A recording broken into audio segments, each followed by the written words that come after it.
So hello YouTube, it's me Priyank, and in this video I'll be talking about hardware tokens, and I'm really sorry my audio won't be that clear because right now my microphone is not working. So let's keep that aside because we are here to learn new tech terms, and in case you don't know about this channel, then please visit this channel, check all the videos, and in case you like, then please subscribe and press the bell icon so you get notifications as soon as I upload new videos. By the way, in this video I'll be talking about hardware tokens. We'll learn what are hardware tokens and what are they, why are they actually used, and what are the advantages of using hardware token and what are the disadvantages, and we'll talk about everything with examples. So without wasting time, let's start with the video. So the first thing is to understand what are hardware tokens. So as a developer, you might already know what are tokens or API. In case you are not a developer, don't worry, just check few links in the description and there'll be all the things that you need to become a developer. So I have courses available on Udemy and various other platforms. So now let's move on to tokens. So tokens are actually something that authenticate the user to access something.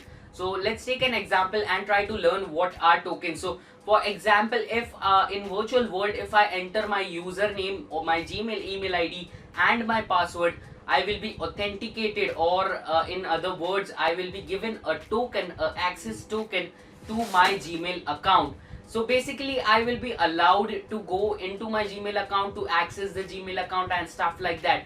Now let's take a physical example. So in case I have a card, a smart card, which is which generates token, and if there is a door that actually detects the smart card and then authenticates me to go inside that door, then it is known as a hardware token. So here the token is the smart card and it is a hardware. So hard token basically means a hardware token that authenticates the user to access something.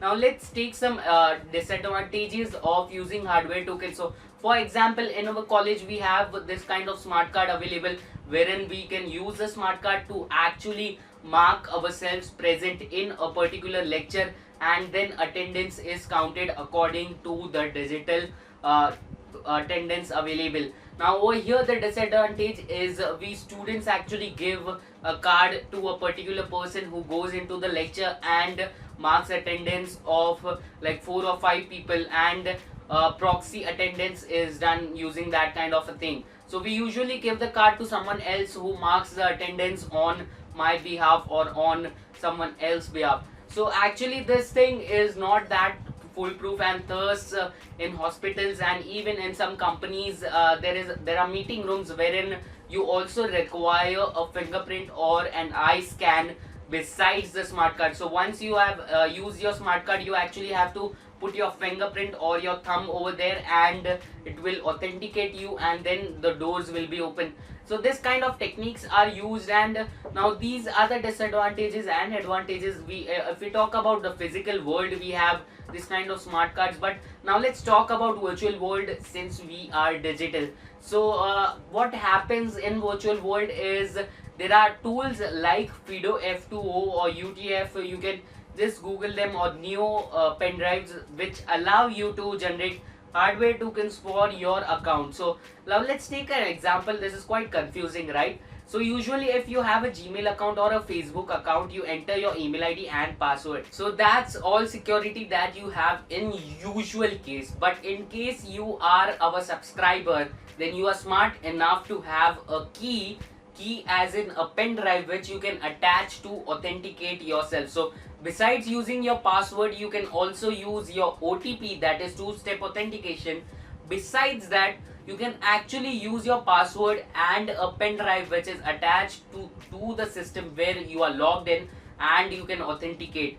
So now this pen drives comes in various models. You can actually use your thumb to access the account, and similarly you can use many accounts. You can use Gmail, Yahoo, and even Facebook, and many other accounts are supported. So in case you want to know more about that, you can check the links in the description. I have a product actually, and this is not a sponsored video. I personally use it to authenticate all my YouTube accounts, and it is quite easy and secure because you have a password which is kind of something that anyone can grab. Besides that, you have a pen drive, that kind of physical thing that you can attach it to your keys or something, and which will be allowed to authenticate the user.